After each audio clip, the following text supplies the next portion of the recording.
હું એવા મલભાઈ જાની જે સત્યનારાયણ હાઈસ્કૂલ સથરાના નિવૃત્ત આચાર્ય છે તેમને વિનંતી કરીશ કે આમ આદમી પાર્ટી જોઈન કરશે અને સાથોસાથ આપણા પ્રદેશ પ્રવક્તા વિક્રમભાઈ દવેને વિનંતી કરીશ કે તેમને જોઈન કરશે. આપણે તાળીઓના ગડગડથી વધાવી લઈએ મલયભાઈ જાનીને. મિત્રો આપણે તાળીઓ મફતની છે, શરૂ રાખીએ હમણાં, એનાથી કઈ બગડી જવાનું નથી.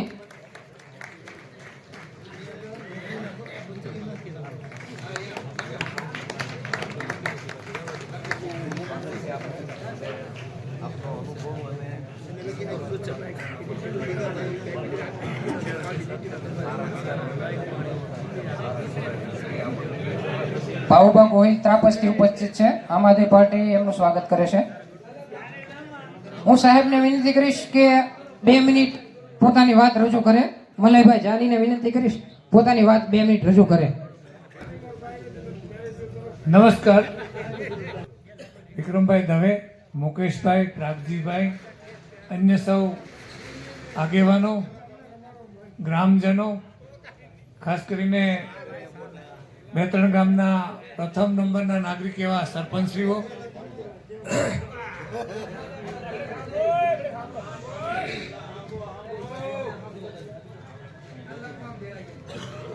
વિક્રમભાઈ, જ્યારથી દિલ્હીમાં કેજરીવાલની સરકાર છે ને ત્યારથી વિચારોથી તો હું આપ સાથે જોડાયેલો જ છું. કારણ કે કેજરીવાલની જે કામગીરી છે શિક્ષણ, આરોગ્ય, દરેક બાબતની આપણે જોતા આવ્યા છે. કારણ કે આપણને ખ્યાલ છે કે 200 યુનિટ નીચે જેનું બિલ આવે છે એ બિલ માફ કરવામાં આવે છે. એટલે કે લાઇટ બિલ મફત, વીજળી મફત, પાણી મફત. તો એની સાથે જે 200 યુનિટ વીજળીનો જે એણે મર્યાદા આંકી છે એમાં 2 બાબત છે. સામાન્ય વર્ગ હોય એનું બિલ જ તે 200 યુનિટ નીચે આવતું હોય એટલે એને સામાન્ય માણસોને માફ મળે. બીજા નંબરમાં રાષ્ટ્રીય બચત પણ થાય છે, માણસ ઓછી વીજળી વાપરે. આમ એનું વિઝન છે વિક્રમભાઈ, ખરેખર વિઝન જે છે એ બહુ મહત્વનું છે. અને કેજરીવાલ છે એ ક્લાસ 1 અધિકારી હતા ને ઇન્કમ ટેક્સના પહેલાના. એટલે એની દ્રષ્ટિએ એના આંકડા તમે જુઓ, એનું કામ તમે જુઓ તો આપણને ખ્યાલ આવે. આમ આપનું વિઝન છે એ પહેલેથી આ દેશને આગળ લાવવાની બાબતમાં છે. અને આપણે ભાજપની જો વાત કરીએ, વિકાસની વાત, તો ભાજપ એટલે વિકાસ એટલે એનું બાંધકામ, જ્યાં ત્યાં કે રોડ કરી નાખ્યા કે પછી ગમે તે પેલું, એ બધું જે છે પૈસાદાર માટેનું છે. તમે જુઓ, રિવરફ્રન્ટ બનાવ્યા હોય, કમલમ બનાવે, પણ કેટલીક બાબતો એવી હોય છે આપણે જાણવા જેવી છે. દાખલા તરીકે આપણે આગ્રાનો તાજમહાલ છે, એ તાજમહાલ જોઈને આપણે બહુ સરસ લાગે આમ જગમગાટની દ્રષ્ટિએ, પણ કોઈકને પૂછો તો ખ્યાલ આવે કે એની નીચે શાહજહાં દબાયેલી છે. એટલે આમ જ્યાં જ્યાં વિકાસ થયેલો છે ત્યાં તમે જુઓ તો ખ્યાલ આવે કે જે કાંઈ કામ થયું, જે કાંઈ બાંધકામ થયું એ પૈસાદાર માટેનું થયું છે. તો આપણે સામાન્ય જનતા માટેનું કામ લઈને નીકળ્યા છે. અને ખાસ કરીને આપણે ખેડૂતોનું, તો હમણાં ભાઈએ વાત કરી ને કે આપણને 3502 રૂપિયા વીઘે મળે, 20 રૂપિયા. 3520માં શું થવાનું છે? એટલે ખરેખર સામાન્ય જનતા માટેનું કામ થાય એવી સરકારને આપણે આગળ લાવવા માંગીએ છીએ. અને એ આપણે દિલ્હી અને પંજાબ આ 2 વિસ્તારમાં આપની સરકારે કામ કર્યું છે, આપણે જોયું છે. એટલે આપણે કહીએ ને નીવડેલા માણસો છે એના આધારે. સાહેબે સરદાર પટેલની વાત કરી છે. સરદાર પટેલ એવા વ્યક્તિ છે જેમની 182 ફૂટની જે પ્રતિમા બનાવી છે ને એ પણ 182 ફૂટની જરૂર નથી, એ તો આકાશ સુધી ઊંચા છે આપણા દિલમાં, આપણા હૃદય. તો મિત્રો એક વાત કરવી છે કે અહીંયા જેટલા બેઠા છે ને બધા બહાદુર લોકો છે, કે જે બહાદુર છે એ બધા જંગમાં છે, જે બહાદુર છે એ બધા જંગમાં છે, અને જે માયકાંગલાના કાયર છે ને એ બધા સામેવાળાના જંગમાં છે. મિત્રો હવે હું આપણા પ્રદેશ પ્રવક્તા વિક્રમભાઈ દવેને વિનંતી કરીશ કે પોતાની વાત રજૂ કરે. વિક્રમભાઈ દવે, પ્રદેશ પ્રવક્તા.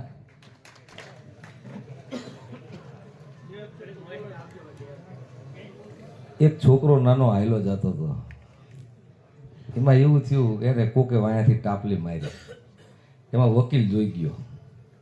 એટલે વકીલે એને કીધું કે આમાં તને પૈસા મળે કે એમ? વકીલે કીધું કે આ લોલીપોપ રાખ ને હાલ ભેગો બેહી જા. ભેગું બેહાડીને કોર્ટે લઈ ગયો. કોર્ટે લઈને છોકરાને કીધું તું શાંતિથી અહીંયા ચોકલેટ ખા, અને જજને કહેવાનું ચાલુ કર્યું કે યોર ઓનર, આ છોકરાને મારા અસીલને એટલો બધો માર્યો છે કે એને આંખે અંધારાવા માંડ્યા, એ ચક્કર ખાઈને પડી ગયો, એને ઢીચણ અને કોણિયું સોલાઈ ગઈ, એને વાળ ઊંચા થઈ ગયા, એને હાડકામાં મૂઢમાર વાગી ગયું. એટલે છોકરો જોરથી રોવા માંડ્યો. એટલે તરત જજે કીધું બેટા તું કેમ રોવસ?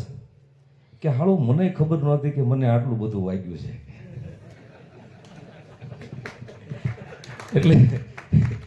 એટલે આયા ભાણો અને દીકરો થઈને આવ્યો છું, એટલે આટલા બધા વખાણ ન કરો ભાઈ સાહેબ.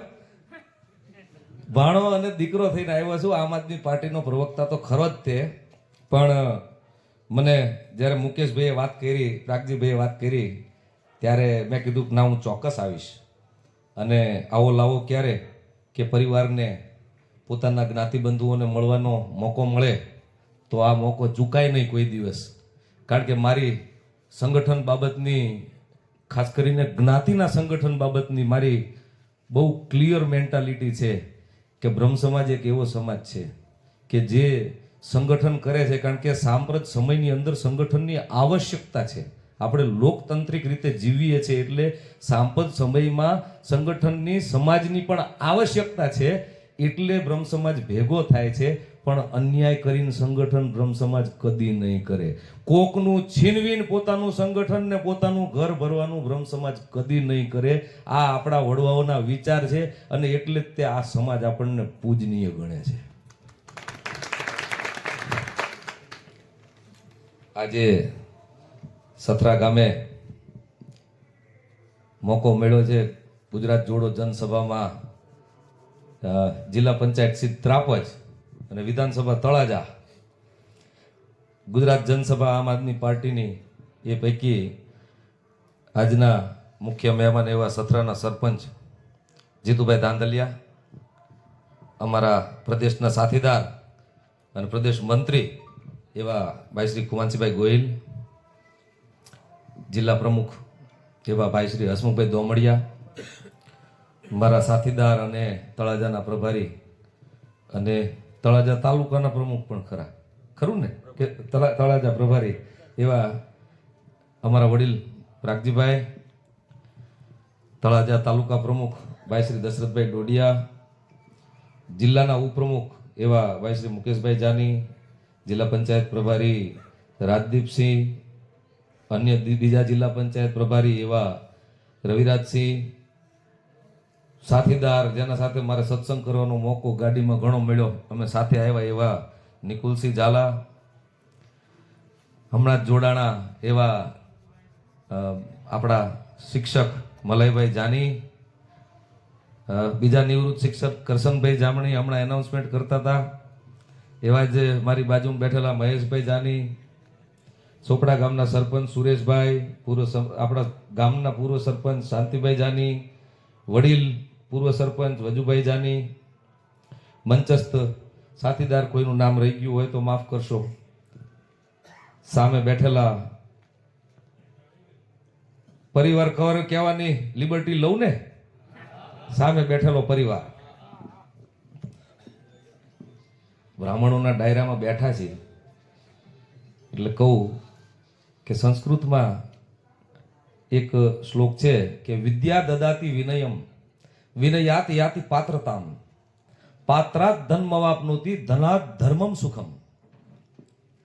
વિદ્યા દદાતિ વિનયમ, વિદ્યાથી વિનય આવે. વિનયાત યાતિ પાત્રતામ, વિનય હોય ને એ માણસનું પાત્રતા હોય. પાત્રાત ધનમવાપનોતિ, તમારામાં પાત્રતા હોય ને તો તમે ધનનું અર્જન કરી શકો. અને ધનાત ધર્મમ સુખમ, ધન આવે ને તો એનાથી તમે ધર્મ કરો અને ધર્મ કરવાથી તમને સુખ મળે. એટલે વિદ્યાથી સુખ કઈ રીતે મળે ને એનો આ શ્લોક છે. અને બ્રહ્મ સમાજ સામે બેઠો હોય ને ત્યારે બ્રહ્મ સમાજ તો 100% આ વાત સમજી જ શકે. અમારે કુમાનસિંહભાઈ પેટે પાટો બાંધીને પણ સંતાનોને ભણાવવું એ સૌથી મહત્વની વાત હોય છે અમારા માટે. અને કદાચ આખા ભારતમાં 3% હોય કે 5% હોય કે 8% હોય, એમાં હું પડવા નથી માગતો, કારણ કે અમે કોમવાદી નથી, પણ 3% હોય કે 5% હોય, પણ સારા સ્થાને ભણીને 50%માં તો અમે બેઠા જ છીએ, મેરિટ ઉપર બેઠા છીએ, એમને નથી બેઠા. અમારામાં કંઈક છે અને લોકોને જરૂરિયાત છે, ને અમારી અંદર એવો ભાવ છે કે અમારામાં પડ્યું છે એ માત્ર અમારા સમાજને નહીં, અમારે વાળો નથી કરવો, પણ અમારામાં પડ્યું છે એ સમસ્ત સમાજને વિશ્વ કા કલ્યાણ હો, એ વાત અમારી છે, એ બ્રહ્મ સમાજ છે. અને એના વચ્ચે અહીંયા આવીને હું ખૂબ ગૌરવ અનુભવું છું.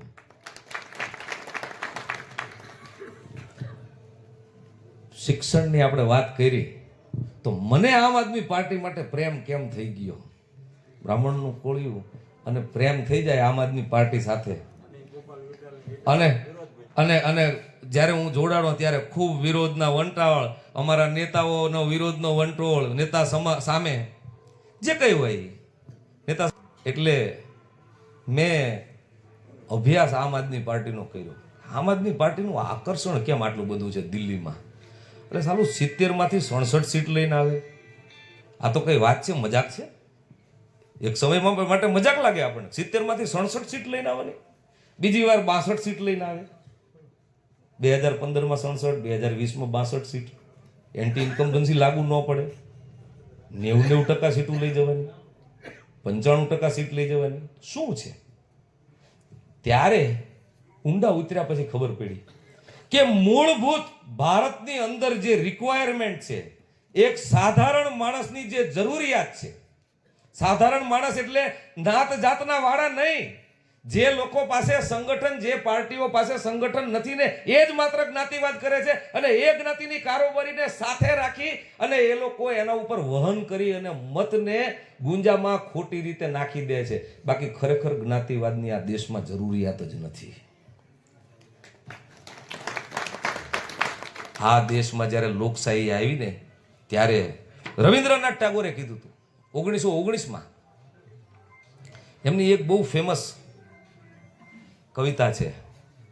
એ કવિતા એમ કહે છે કે where the mind is without fear and the head is held high.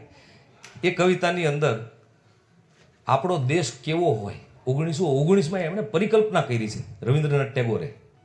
એ પરિકલ્પનામાં એક ભાગ, એક લીટી હું વાંચવા માંગુ છું કે where the world is not broken up into fragments of narrow domestic walls. એટલે એ કહેવા માંગે છે કે હે ભગવાન, હે ઈશ્વર, મારા દેશને 1919માં આઝાદીના 30 વર્ષ પહેલા, 28 વર્ષ પહેલા, કે હે ઈશ્વર, મારો દેશ એવો બનાવ કે જ્યાં જ્ઞાતિને જાતિના વાડા ન હોય. એમણે તે દિવસે આ કલ્પના કરી હતી. અને આમ આદમી પાર્ટી આજે એનું આચરણ જુઓ તમે. રાજુભાઈ કરપડા સાથે હું એમની જ ગાડીમાં હતો 10 તારીખે જ્યારે અમે બોટાદ ગયા ત્યારે. હું, રાજુભાઈ, મયુરભાઈ અને અમૃતલાલ ચારે એક ગાડીમાં બેઠા હતા અને અમે કડદા વિરુદ્ધ ગયા હતા. અને ફૂલ ટાઈમ હું એનો સાક્ષી પણ છું. મને એક અઠવાડિયાની અંદર 5 વાર ડિટેન કર્યો છે પોલીસે. હળદર તો હું પહોંચી જ ન શક્યો, અમારા બધા સાથીદારોને પહોંચી જ ન શક્યા, ઘરેથી રાતના ઉપાડી લીધા. હું રાતના વાયલા બાણેથી ભાગી ગયો, પણ તોય રાણપુર પોલીસે મને ઉપાડી લીધો, ને તો હું અંદર હતા, અહીંયા ન આવત. પણ એ તો ઠીક છે, આ તો ગૌરવનો વિષય છે. આપણે ખેડૂત માટે લડતા હોય અને આપણી વાત સાચી હોય અને ખેડૂતની આંતરડી કકડતી હોય અને તમે જો બોલી ન શકો તો થૂકવું પડે આપણા જીવન ઉપર. આપણે તો બ્રાહ્મણો છીએ, બ્રહ્મ સમાજ છે, સમાજ માટે, આખા સમાજ માટે લડવાનું છે. આપણે જેને અન્યાય થાય એના માટે આપણે નિર્ભયતાથી બોલવાનું છે, નિર્ભયતાથી આપણી વાત મૂકવાની છે. એ વાત મૂકવા માટે અહીંયા બોટાદ ગયા હતા. અને અમારા નેતા રાજુભાઈ કરપડા, ખેડૂત નેતા, સદનસીબે એના સાથે કામ કરવાનો આનંદ એવો છે કે અમારા સુરેન્દ્રનગર જિલ્લાના જ છે, એટલે અમારા સુરેન્દ્રનગર જિલ્લામાં બધા સાથીઓ એવા, ટીમ એટલી બધી સરસ થઈ ગઈ છે ખુમાનસિંહ, કે એવી મજા આવે છે. કારણ કે તમે જ્યારે કોઈના માટે લડતા હોય ને એનો આનંદ એક અનેરો હોય છે. તમારા ઘરને એક બાજુ મૂકી અને ઈશ્વર તમારું ઘર ચલાવે જ છે. એવું બહારના બીજાના કામ કરવા જાઓ ને તો ઈશ્વર એના મેળે મેળે તમારું ઘર ચલાવી દે. પણ એ જે લડવાની મજા છે અને કોકનું દુઃખ છે એમાં સહભાગી થઈ અને એ જો બોલી ન શકતે, એ જો બોલી ન શકે તો એના વતી તમે કેટલું લડત આપો છો ને તમે કેટલું બોલી શકો છો ને એ તો મર્દાનગીની વાત છે. એટલે મને આનંદ છે ને મને ગૌરવ છે કે હું એવી પાર્ટીની અંદર છું કે જે નિર્ભયતાથી કદી પણ છેલ્લા 30 વર્ષની અંદર જ્યારે બે જ પાર્ટી હતી ગુજરાતની અંદર ત્યારે કદી પણ ખેડૂતોની આ કડદાની કદી વાત નથી થઈ. 15 વર્ષથી કડદો ચાલતો હતો બોટાદમાં, કદી કોઈએ વાત નથી કરી, કદી વિરોધ પક્ષે વાત નથી કરી. વિરોધ પક્ષ તો હુઈ ગયો હતો. કોક 40-60 ના રેશિયાની વાત કરે છે, કોક 80-20 ના રેશિયાની વાત કરે છે, પણ મૂળ ભારતીય જનતા પાર્ટીને કોંગ્રેસ છે એ અનુકૂળ વિરોધ પક્ષ છે, અનુકૂળ વિરોધ પક્ષ છે. સમજવા જેવી વાત છે. હું તમને કહું એનું પ્રમાણ એક આપી દઉં. વિસાવદરની ચૂંટણી બધાએ લાઈવ કવરેજ જોયા હતા? જોયા હોય તો હાથ ઊંચા કરો. કોણે કોણે જોયા હતા? રેડી? વિસાવદરની ચૂંટણીમાં છેલ્લે દિવસે એક ગેસ્ટ હાઉસની અંદર અમારા આમ આદમી પાર્ટીના હોદ્દેદારને બોલાવી અને કોંગ્રેસ અને ભાજપના મોભીઓ સાથે બેસી અને એને પૈસા દીધા હતા. આ વિડીયો જોયો તો, લાઈવ ટેલિકાસ્ટ થતો હતો ઈ. અને એની અંદર કોંગ્રેસના માન્ય ધારાસભ્યશ્રી કે પૂર્વ ધારાસભ્યશ્રી એ એમ બોલ્યા કે ભાઈ તમારે મત દેવાનું હોય ને તો તમે જો કોંગ્રેસને ન દો તો કંઈ વાંધો નહીં, પણ તો તમે ભાજપને દેજો, બાકી આમ આદમી પાર્ટીને તો ન જ દેતા. આ સાંભળ્યું તું ને? આમાં એ છત્તા થઈ ગયા કે 30 વર્ષથી ગુજરાતની તિજોરી છે ને એ ભેગા થઈ અને લૂંટે છે ને એટલે જ તે મેં કોંગ્રેસ છોડી દીધી છે. મને છોડી દેવાની ઈચ્છા એટલે જ થઈ કે તમે ગ્રાઉન્ડ ઉપર જ ન જાઓ, લોકોના દુઃખ સાંભળો જ નહીં. તમે ગ્રાઉન્ડ ઉપર જઈને કોને શું તકલીફ છે એ સમજવાની મહેનત તો જાહેર જીવનમાં શું કરવા પડવું જોઈએ. મૂકી દો, છૂટણા ફૂટણા ન લડાય અને જે લડતો હોય એને ટેકો કરાય. પણ સત્તા ભૂખ્યા લોકો છે એમના પાસે કદી સત્તા આવતી નથી. સત્તા તો છે ને તમારા કર્મોનો બાય પ્રોડક્ટ છે, તમારા કર્મોનો બાય પ્રોડક્ટ છે. તમે કર્મ જો સારા કરો ને તો લોકો ગોતીને તમને સત્તા આપવા આવે. અને આજની તારીખે ગૌરવથી કહું છું કે એ વસ્તુ આમ આદમી પાર્ટી માટે થઈ રહી છે ગુજરાતની અંદર. મિત્રો, વાતો તો 3-4 કલાક વાત થઈ શકે એવું છે, કારણ કે કાપો ને અહીંયાથી લોહી નથી નીકળે એમ એવી હાલત છે આપણા બધાની.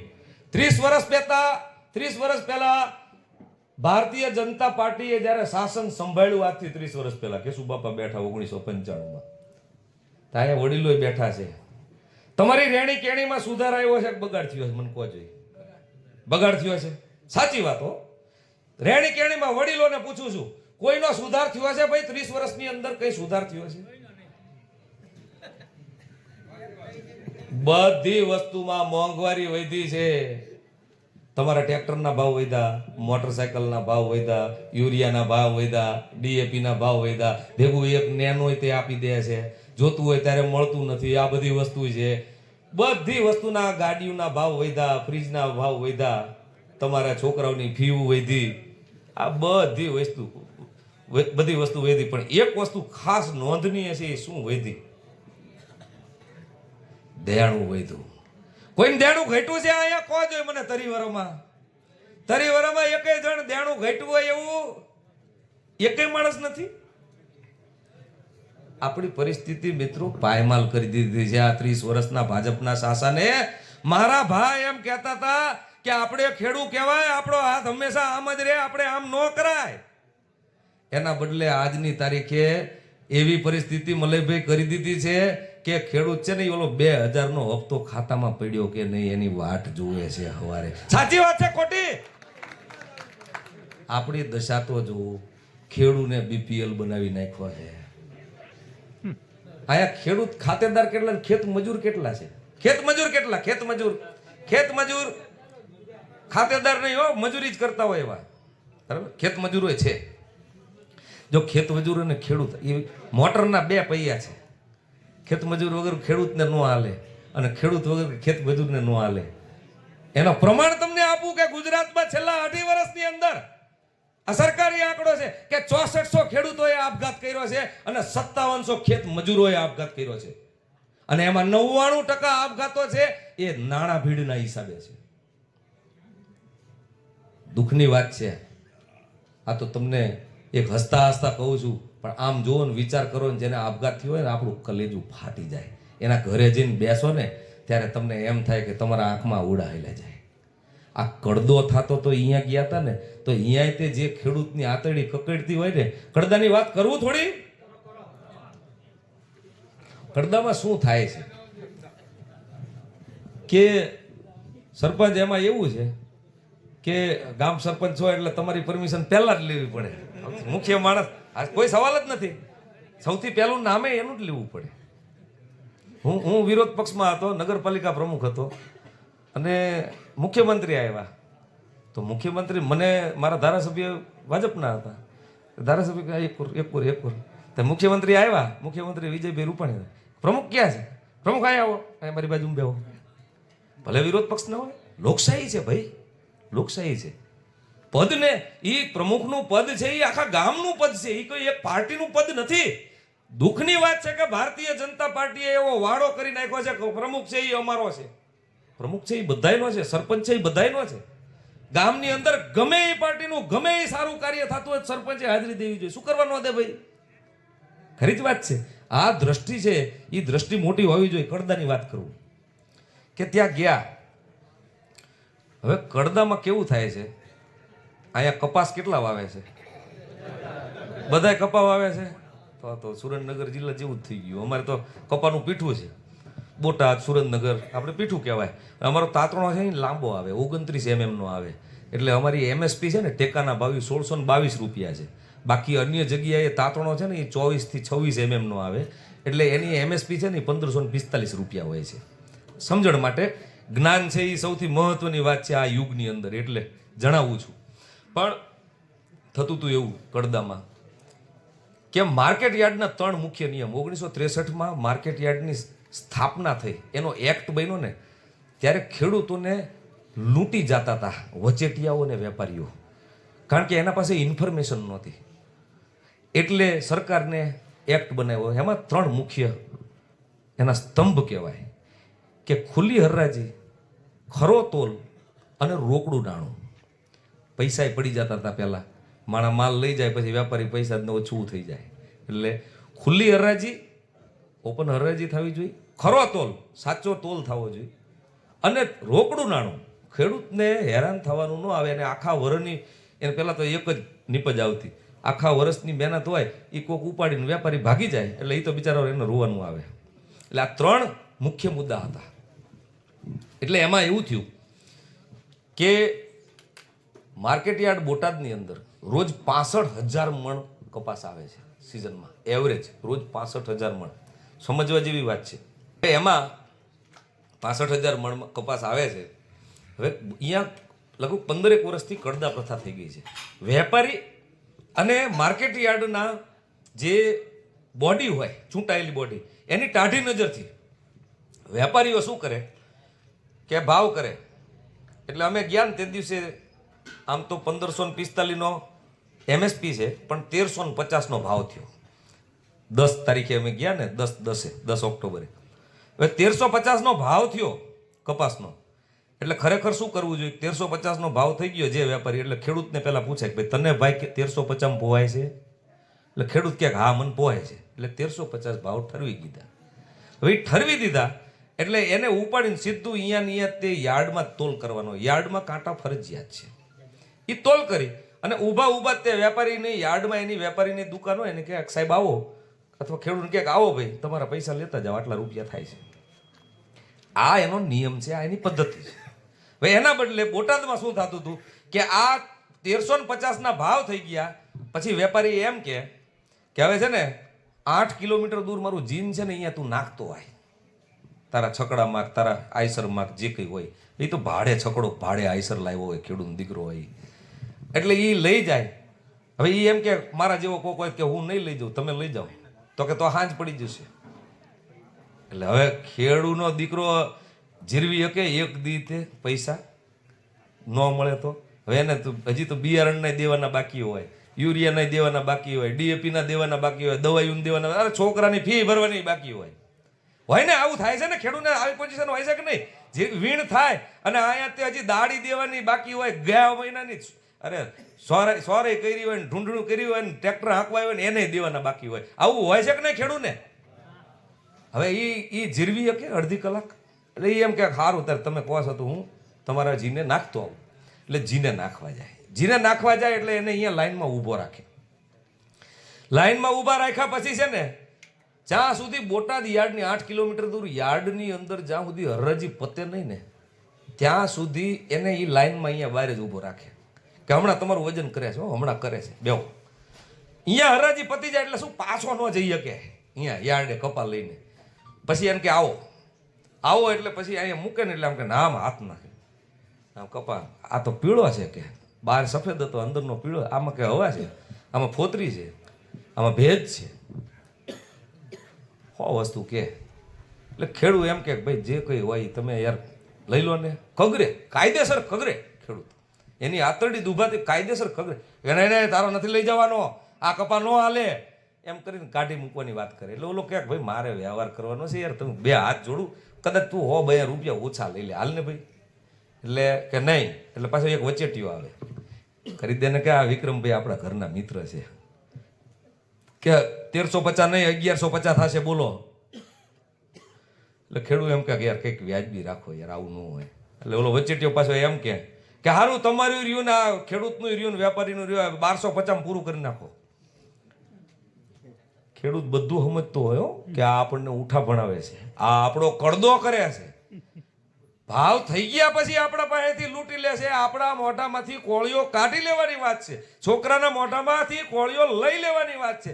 તોય તે એની આતરી કકડતી હોય એટલે એમ કે હશે ભાઈ હવે જે હોય 1250 હાલો પૂરું કરો ને મારે વ્યવહાર પૂરો કરવાનો છે એમ કરીને 1250માં હિસાબ કરે. 100 રૂપિયા એવરેજ કડદો બોટાદમાં થાય છે ભાવ કર્યા પછી મિત્રો. અને એવરેજ રોજ 50,000 મણનો કડદો બોટાદમાં થાય છે. એટલે રોજે રોજ ખેડૂત લોબીને રોજે રોજ 50 લાખ રૂપિયાનું નુકસાન થાય છે. તમે વિચાર તો કરો, રોજ 50 લાખ રૂપિયા. આ કયા ભાવમાં છૂટશે? આ કડદા કરવા વાળા કયા ભાવમાં છૂટશે? અમને સમાચાર મળ્યા, અમારા નેતા રાજુ કરપડાને સમાચાર મળ્યા, અમારા ખેડૂત સેલના ચેરમેન, અમારા મયુરભાઈ સાકરિયા, અમારે અમૃતભાઈ મકવાણા, અમારા લોકસભા ઇન્ચાર્જ, અમે બધાએ નક્કી કર્યું કે આ કડદો તો ન થવા દેવો, જેલમાં જવું પડે ભલ જવું પડે. અમે ખરું કર્યું ખોટું કર્યું? લડવા નીકળી ગયા. જે થવું હોય થાય. ખેડૂત 3-4 હજાર વિડીયો તો પછી બધી જોઈ હશે કડદાની, પણ કડદો સમજાવો એટલે જરૂરી હતો કે આ કડદો તો બોટાદમાં થતો તો એ પકડી ગયો. બાકી ખેડૂતને તો રોજે રોજ બધા લૂંટે જ છે. કોઈ જગ્યાએ વર્ષોથી લૂંટતા આવે છે અને રોજે રોજ લૂંટે છે. અને માત્ર કપાસમાં નથી લૂંટતા, મગફળી કહો તો મગફળીમાં લૂંટે, જે વાવે એમાં લૂંટે છે. પણ આ તો જગતનો તાત ઉફ ન કરે. અને કોક ભાઠી જાય તો એમ કે હશે એના ભાગનું હતું, કોક ચણી જાય તો કે હશે એના ભાગનું હતું, કોક લઈ જાય કે હશે હવે હગડ હોય પણ એના ભાગનું હતું. એમ કરીને મોટું મન રાખે આ ખેડૂત. મિત્રો, આમ આદમી પાર્ટીનો એક આનંદ બહુ મોટો છે પણ કે આમ આદમી પાર્ટી એક જ એવી પાર્ટી છે જે ખરા અર્થમાં ભારતની ડેમોક્રેસી છે, ભારતનું લોકતંત્ર છે, એને સ્વીકારે છે, એને અંગીકાર કરે છે. આમ આદમી પાર્ટી કદી પણ જ્ઞાતિવાદ નથી કરતી. એ ખેડૂતને ખેડૂત તરીકે જોવે છે. એ કઈ જ્ઞાતિનો ખેડૂત છે એના સાથે એને કઈ લેવા દેવા નથી. મજાની વાત એ છે કે આપણો સમાજે પહેલા એવી રીતે જ બન્યો હતો. આપણું જે કાર્ય હતું દવે, તો 2 વેદનો જાણકાર હોય એ દવે. આપણું જે કાર્ય હતું એના ઉપરથી જ આપણી અટકું આપણી જ્ઞાતિઓ હતી. લુહાર, સુથાર, કે ભાઈ સુથાર હોય તો પછી એ હોનાનું કામ ન કરતો હોય, એ લાકડાને વેરવાનું કામ કરતો હોય. એમ આમ આદમી હવે એમાંથી સુથાર અત્યારે વૃત્તિ સુથારની શું થઈ ગઈ? એને ભણતર કર્યું હતું બ્રાહ્મણ વૃત્તિ કરતો હોય એવું બને, એ શિક્ષક થઈ જાય. એટલે આ આપણી બધી વૃત્તિ જ હતી. હવે એ વૃત્તિ છે એ આમ આદમી પાર્ટી ફરીથી લાવે છે. એ ખેડૂતને ખેડૂત તરીકે જુએ છે. એ કઈ જ્ઞાતિનો છે એ જોતો નથી. એ ખેડૂતને ન્યાય મળવો જોઈએ. એના પ્રશ્નો છે એ બધાના કોમન છે. ચાહે કોળી ખેડૂત હોય, ચાહે બ્રાહ્મણ ખેડૂત હોય, કે ચાહે ચુવાળિયા ખેડૂત હોય, કે ચાહે કણબી ખેડૂત હોય, બધાના પ્રશ્નો તો એક જ છે. તો આપણે સૌ ભેગા થઈને કેમ ન લડીએ? અને ખેડૂતોની જ્યારે વાત કરીએ તો તરી વર્ષથી એક જ બિયારણ વાપરતા હોય અને જો હવે આપણને ઉતારા ન આવતા હોય તો ફેરફાર કરવો જોઈએ કે ન કરવો જોઈએ?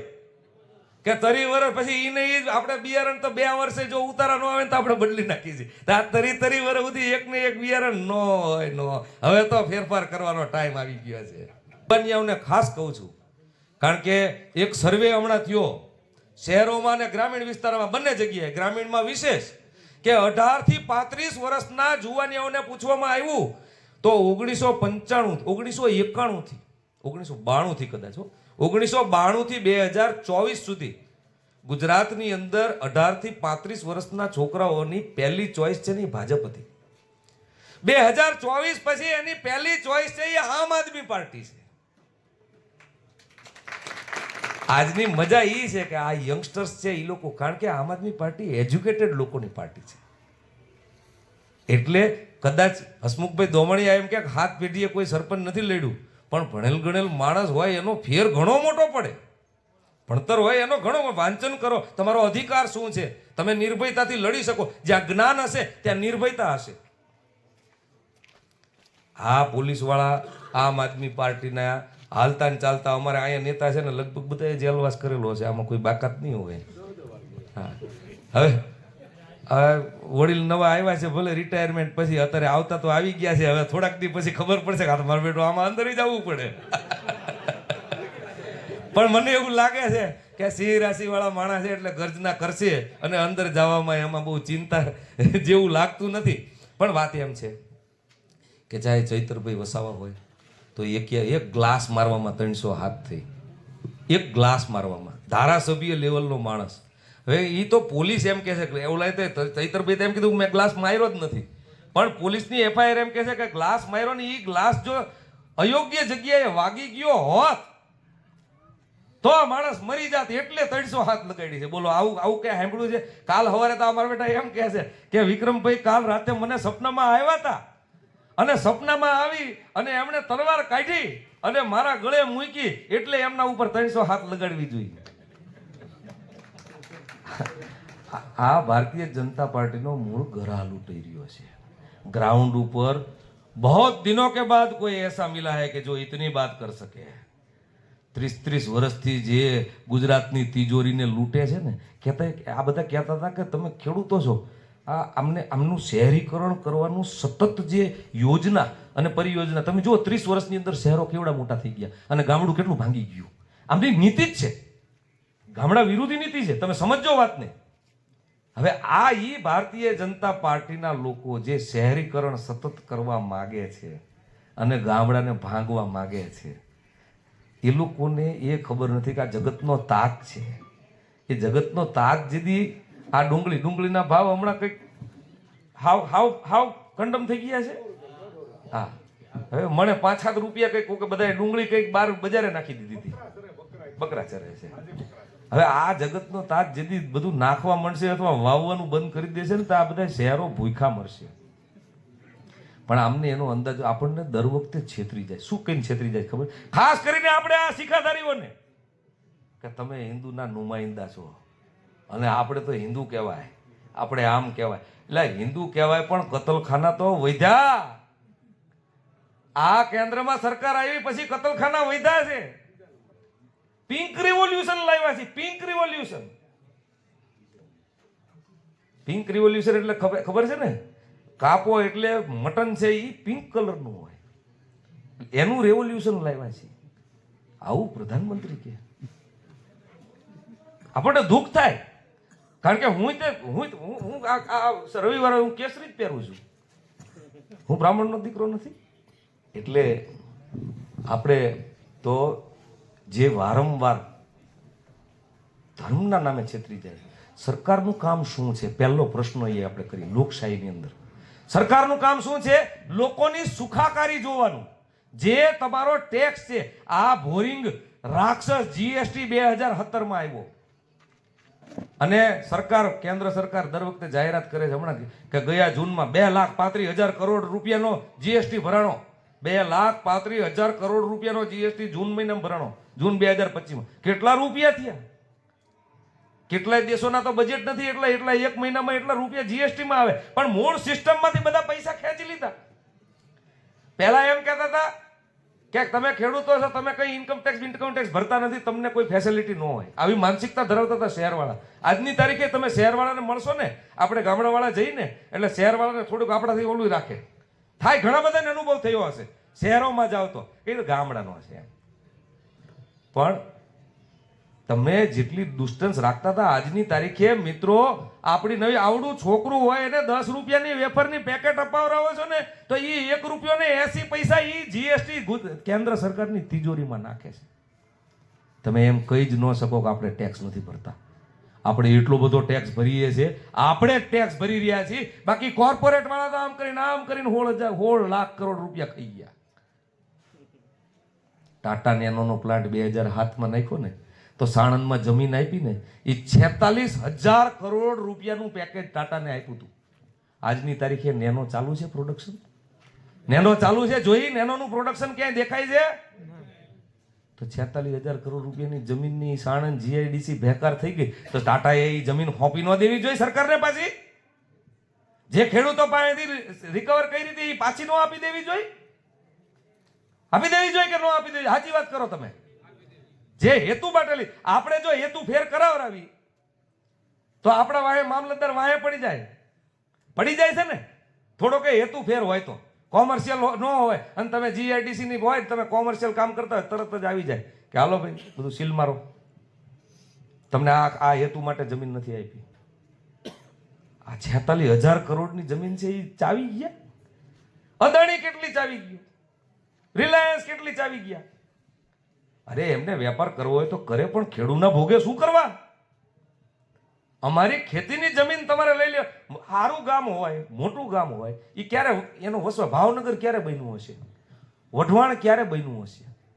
જ્યારે એની જમીન છે એ ફળદ્રુપ હશે ને, એટલે વડવાઓએ અહીંયા ગામ બનાવવાનું નક્કી કર્યું હોય. કરાળું હોય, સારી ફળદ્રુપ જમીન હોય, ત્યારે અહીંયા ગામ બનાવવાનું નક્કી કર્યું. હવે એ જમીનનું શહેરીકરણ થઈ ગયું, એટલે સારી જમીન જે ખેતીની હતી, જે આઉટપુટ આપતી હતી, એ જમીનોનું તો એને થઈ ગયું. અહીંયા જીઆઈડીસી બની ગઈ.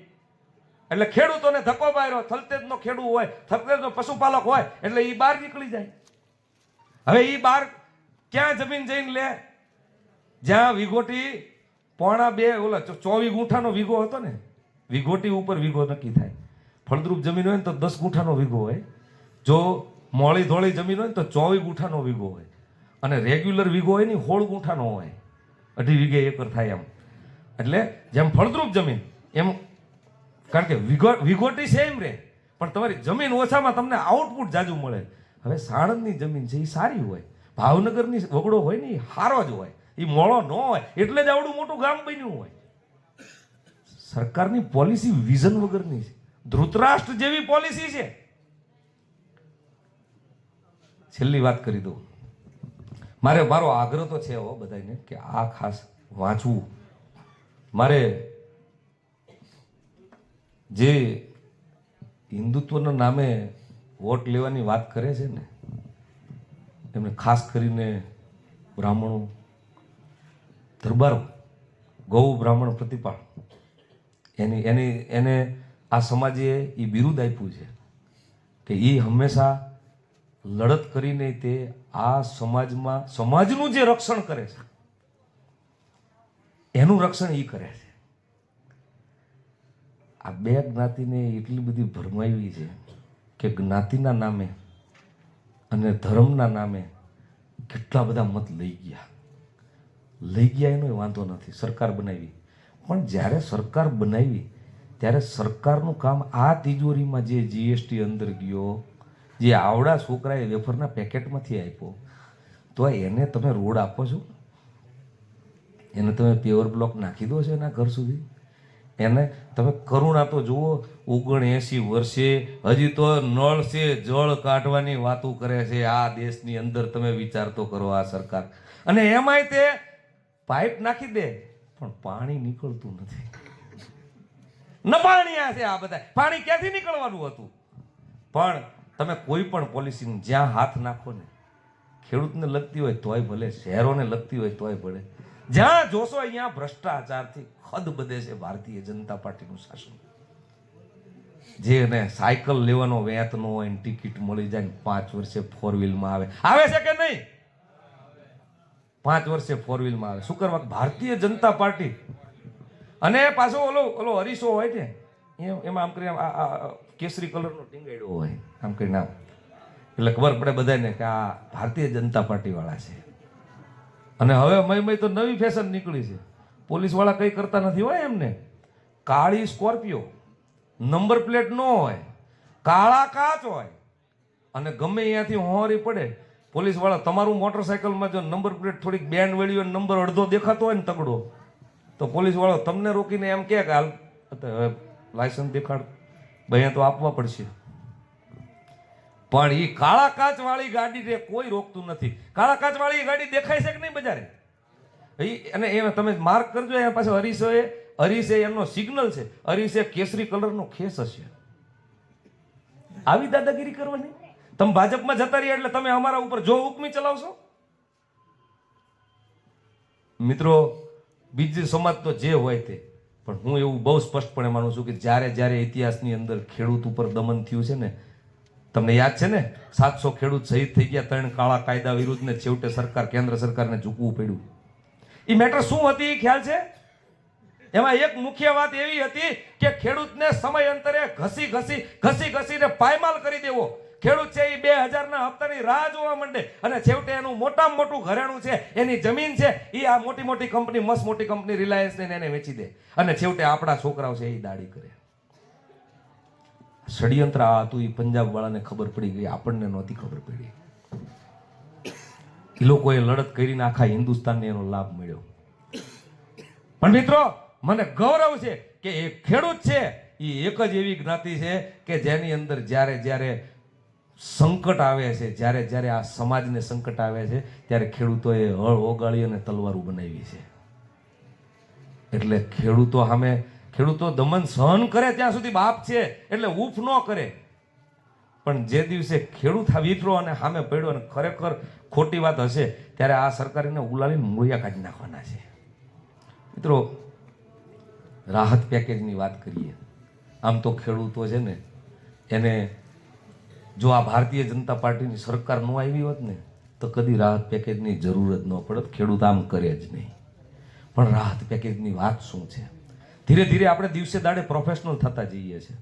આપણું બિયારણ મોંઘું થતું જાય છે, આપણું યુરિયા મોંઘું થતું જાય છે, આપણું ડીએપી મોંઘું થતું જાય છે, આપણી દાળી મોંઘી થતી જાય છે, આપણી વીણામણ મોંઘી થતી જાય છે, આપણા ટ્રેક્ટરનું ડીઝલ મોંઘું થતું જાય છે. હું વાત કરું છું, લાંબી નથી ને ભાઈ? બધાને હા કે ના? બધું મોંઘું થતું જાય છે. ઘરનો ડાયરો છે એટલે હવે આમાં તો મોહાળમાં માં પીરસવા વાળી હોય, આમાં કઈ કચાશ હોય.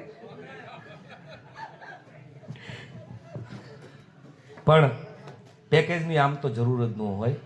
પણ ભારતીય જનતા પાર્ટીએ આપણી પોઝિશન એવી કરી નાખી છે કે ભગવાનની મહેરબાની, મારા પાસે 300 વીઘા જમીન છે, પણ આજની તારીખે મારા ખર્ચા નથી નીકળતા.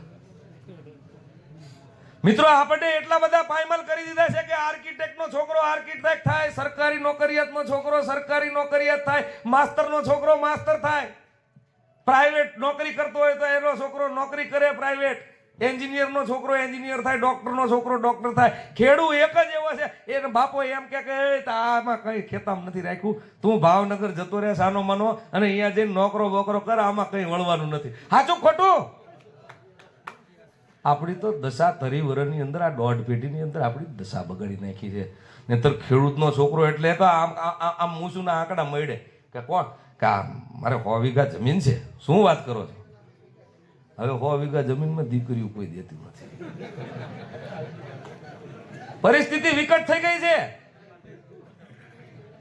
સમય બદલાઈ ગયો છે, ખેડૂત પતી ગયો મિત્રો. અને ગુજરાતનો ખેડૂત ખાસ પતી ગયો, કારણ કે આ શહેરી માનસિકતા વાળી ભારતીય જનતા પાર્ટીએ આપણા ઉપર, ગ્રામ્ય વિસ્તાર ઉપર એટલો બધો દમન કર્યો છે, એટલો બધો અન્યાય કર્યો છે. આપણા પાસે નિશાળ હારી નથી હોતી, આપણા પાસે ડોક્ટર હારા નથી હોતા, આપણા લોકોને હાર્ટ એટેક આવે તો અહીં ઇન્જેક્શન નથી મળતું, કોઈ કાર્ડિયોલોજીસ્ટ તળાજામાં નથી મળતું, ભાવનગર સુધી જવું પડે, ત્યાં સુધી ઇન્જેક્શન લેવા ભાવનગર સુધી પતી જાય વચ્ચે રસ્તામાં માણસ. આ આપણી પરિસ્થિતિ તો જુઓ તમે. તો આ સરકાર કે અહીંયા એક કાર્ડિયોલોજિસ્ટ નો રાખે, મહેકમ હોવા છતાં તળાજાની અંદર કાર્ડિયોલોજિસ્ટ નથી. તો એ કોની ફરજમાં આવે છે? કેમ નો હાજર થાય? તમને પગાર દઈ છે તો કેમ તમે હાજર ન થાવ? સરકારે કહેવું ન જોઈએ? પણ સરકારી કર્મચારી ઉપર પણ કોઈ પણ જાતનું નિયંત્રણ નથી રહ્યું આ સરકારનું. આમને બસ હપ્તો આપી દો એટલે બધું હાલે. સાચું ખોટું? મિત્રો, રાહત પેકેજની વાત કરી, બધાએ ખૂબ વાત કરી, પણ મારે 2-3 મુદ્દા છેલ્લા લઈ લેવા છે રાહત પેકેજના. રાહત પેકેજમાં એવું છે કે 42 લાખ હેક્ટર જમીનને અત્યંત વધારે નુકસાન થયું છે આ માવઠાથી. 42 લાખ હેક્ટર અને ટોટલ 59 લાખ હેક્ટરને નુકસાન થયું છે. હવે અત્યંત વધારે નુકસાન થયું હોય, સંપૂર્ણ પાક ફેલ્યોર 42 લાખ હેક્ટરનું, એટલે આશરે 2.5 કરોડ વીઘા થાય. પાકા વીઘા હોળ ગુઠાના 2.5 કરોડ વીઘા, 2.5 કરોડ વીઘા થાય. અને 10,000 કરોડનું પેકેજ, આમ કે અત્યાર સુધી કોઈ દી ન દીધું હોય એવું પેકેજ આવી વાત કરે છે ને સરકાર. પણ 2.5 કરોડ વીઘામાં તમે આંકડો માંડો ને એટલે ટોટલ 10,000 કરોડ નથી. SDRF એટલે સ્ટેટનું એક ફંડ આવે છે, ઇમરજન્સી રિલીફ ફંડ. એ SDRFના 6600 અને સરકારશ્રીના 3300 એમ કરીને 9,800 કરોડનું પેકેજ છે. ગોપાલભાઈએ એમ કીધું કે ભાઈ હેક્ટર દીઠ 50,000 રૂપિયા દેવા જોઈએ. એનું કારણ છે, કારણ કે અમારી પંજાબની સરકાર અને જ્યારે દિલ્હીમાં માવઠું થયું ત્યારે અમારી દિલ્હીની સરકારે એક ખેડૂતને હેક્ટર દીઠ 50,000 રૂપિયાનું તાત્કાલિક, કોઈ સર્વે બર્વે નહીં, કોઈ સર્વેના નાટક નહીં, તાત્કાલિક એમને ખાતામાં પહેલા જ મહિનાની અંદર ખેડૂતોને પડી ગયું 2 હપ્તામાં. એમના પાસે ડેટા તો છે, જનધન નીચે ખાતા ખોલેલા છે. આમાં કઈ કરવાનું, આ બધું નાટક કરવાનું, સર્વેનું નાટક કરવાનું જ નથી. મિત્રો, 46,000 કરોડ ટાટાના છે, એ 2007માં દઈ શકે છે, પણ આપણને 10,000 કરોડ ને એકચ્યુઅલી 40,000 કરોડનું નુકસાન થયું છે. એકચ્યુઅલ નુકસાન 40,000 કરોડનું છે. 3 ભાગમાં મૂકીએ ને આપણે, તો અત્યારે જે વાત છે એ રાહત પેકેજ છે. એક આવે મુઆવસો. મુઆવસો એટલે કે તમારો જેટલો ખર્ચો થયો હોય વીઘે, તમે થેલી યુરિયાની નાખી હોય, DAPનું નાખ્યું હોય, એમ કરીને તમારો આંકડો જે થતો હોય, તમે ટ્રેક્ટર હાંક્યું, તમારી મજૂરી હોય, તમારું વીડામણ હોય, જે કંઈ હોય, અત્યાર સુધી નિંદામણ કર્યું હોય, દાડિયા થયા હોય, આ બધા દવા છાંટી હોય, બિયારણના થયા હોય, આ બધું થઈને તમારો ખર્ચો છે એ એવરેજ કપાસની અંદર હું સમજુ છું ત્યાં સુધી અમારે વીઘે લગભગ 6,500-7,000 રૂપિયાનો ખર્ચો થાય. તમારે કેટલો થાય છે મને ખબર નથી, પણ બધી જગ્યાએ આવો મોટા મોટી થતો હશે 500,000 આમ કે આમ. ખરી વાત કે ખોટી? હવે રાહત એટલે હાથ આમ રાહત. બીજી વાત મુઆવસો. મુઆવસો એટલે વળતર. વળતર એટલે કે તમે કેટલો ખર્ચો કર્યો હતો એટલો ખર્ચો તમને અમે બાંહેધરી આપીએ છીએ, કેટલો ખર્ચો તમને મળી જાય. 7,000 રૂપિયા એટલે આશરે કેટલું થાય? આના કરતા ડબલ એટલે 20,000 કરોડ. હવે પાક ઉપર આવી ગયો તો એટલે લેબર તો ગણતો જ નથી, ખેડૂત એની મજૂરી તો ગણતો જ નથી, બીજા બધા એની મજૂરી. તમે ઓલી સર્વિસ કરવા માટે મોટરસાયકલ જાશો ને તો એમ કે 300 રૂપિયા મારી મજૂરી હો સર્વિસની કહે છે ને, પણ ખેડૂત એની મજૂરી નથી ગણતો. આ તો ખર્ચ 7,000નો, બાકી મજૂરીની બધું ગણો. હવે તમારો પ્રોફિટ સાથેનો એ ખર્ચ છે, ઉતારો કેવો થાય? આશરે 15,000 થી 20,000 રૂપિયા વીઘે. આવો ઉતારો આવે? આવું કહી શકાય ને? કહેવાય કે ન કહેવાય? હુઈ ગયા ઓલકોર આમ આમ ખૂણામાં જોવાની બધા જેકેટ વાળા ટાઈટમાં ઠરી ગયા. હા બરોબર, આવું કહેવાય. તો આ ધૃતરાષ્ટ્ર સરકારે પ્રધાનમંત્રી ફસલ બીમા યોજના, આપણા પ્રધાનમંત્રીએ પ્રધાનમંત્રી ફસલ બીમા યોજના કાઢી. આખું હિન્દુસ્તાન લે છે, ગુજરાત નથી લેતું. 2016, 15, 16, 17 અને 17-18માં અમારે સુરેન્દ્રનગર જિલ્લામાં આકારણી થઈ. અમારે ખેડૂતોને નુકસાન ગયું. ફસલ વીમા યોજનામાં અમારે જે વળતર ચૂકવવાનું આવ્યું વીમા કંપનીએ, એ વીમા કંપનીએ ન ચૂકવું આકારણી કરીને અમારા ખેડૂતો કોર્ટમાં ગયા. ગામ શીખે કહું છું, અમારે ટીંબા ગયું, દેદાદરા ગયું, વઢવાણ તાલુકાનું. અમારા ખેડૂતો 16-17 ને 15-16 ને 16-17 કોર્ટમાં ગયા. કોર્ટે હાઈકોર્ટે એમ કીધું કે આ વળતર તાત્કાલિક ચૂકવી દો. હજી આજની તારીખે 2 વર્ષ થયા, હજી ગુજરાત સરકાર એમ નથી કહેતી એ વીમા કંપની કે તમે આને આ ખેડૂતોને ચૂકવી દો. કન્ટેમ્પ્ટ ઓફ કોર્ટ થાય છે, તેમ છતાંય તે ગુજરાત સરકાર કંઈ નથી કરતી. અને ધૃતરાજ સરકાર, આજના ગુજરાત સમાચારમાં વાંચજો, 2020માં નુકસાન થયું છે, 2021માં નુકસાન થયું. આ બધામાં એમણે રાહત પેકેજ જાહેર કર્યા. 2020માં રાહત પેકેજ, 2021માં રાહત પેકેજ, 22માં નહીં, 19માં, 20માં, 21માં, 23માં, 24માં, 25માં, 7 વર્ષની અંદર 6 વર્ષ સુધી એમણે આ બધા પેકેજ આવ્યા છે, પણ પ્રધાનમંત્રી ફસલ બીમા યોજના ન લીધી. ધૃતરાષ્ટ્ર કહેવાય ને આપણા ગોપાભાઈ. આમને કોઈ વિઝન જ નથી.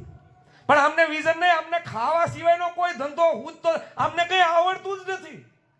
આમને સરકાર ચલાવતા જ નથી આવડતું.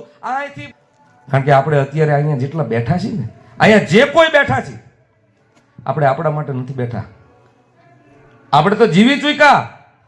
આપણે નવી પેઢી માટે બેઠા છીએ. એક સારું ભારત બને, એક સારું ગુજરાત બને, એક સારું ભાવનગર બને, એક સારું ત્રાપજ બને, એક સારું આપણું ગામ બને, એના માટે બેઠા છીએ.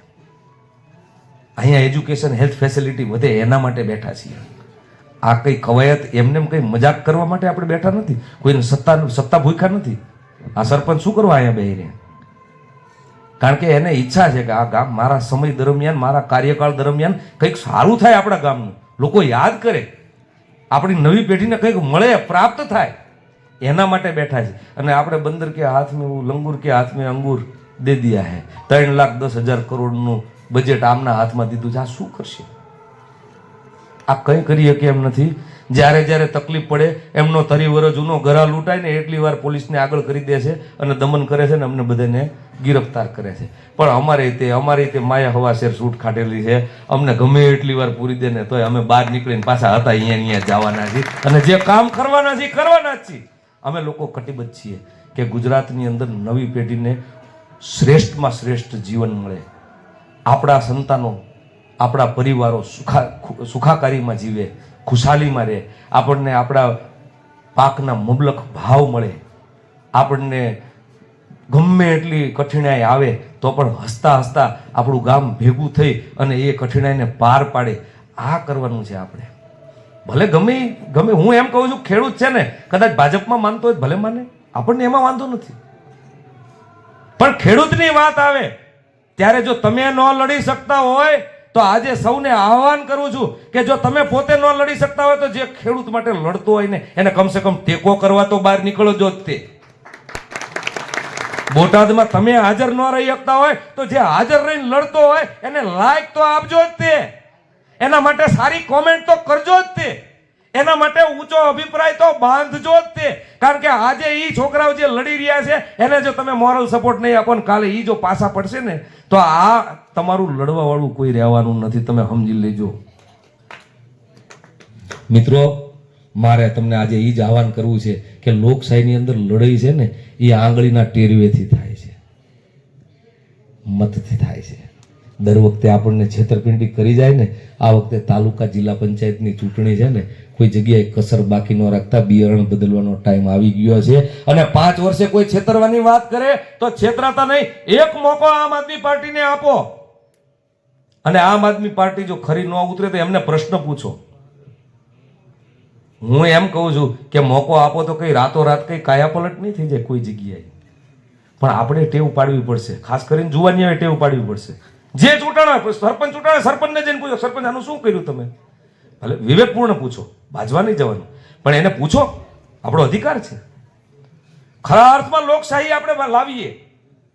જ્ઞાતિ ન પૂછો, કામ શું કર્યું એ પૂછો. અત્યાર સુધીના જેટલા પ્રશ્ન આવ્યા છે ક્યાંય કોઈ દિવસ ભારતીય જનતા પાર્ટીનો ડોક્યું કરવા નથી આવતો. આ બોટાદનો આવડો મોટો કડદો થયો.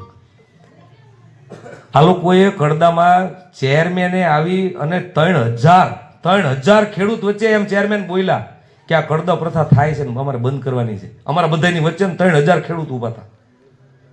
એટલે આપણે ફક્ત એટલું કીધું, રાજુભાઈ એમ કીધું કે તમે જે બોલ્યા કડદો થાય છે ને બંધ કરશું, અને જેનો કડદો થતો હોય એવું જાણવા મળશે તો ઇન્કવાયરી કરીને દિવસ 2 ની અંદર એ વેપારીનું લાયસન્સ રદ કરશું. આટલું લખીને આપો.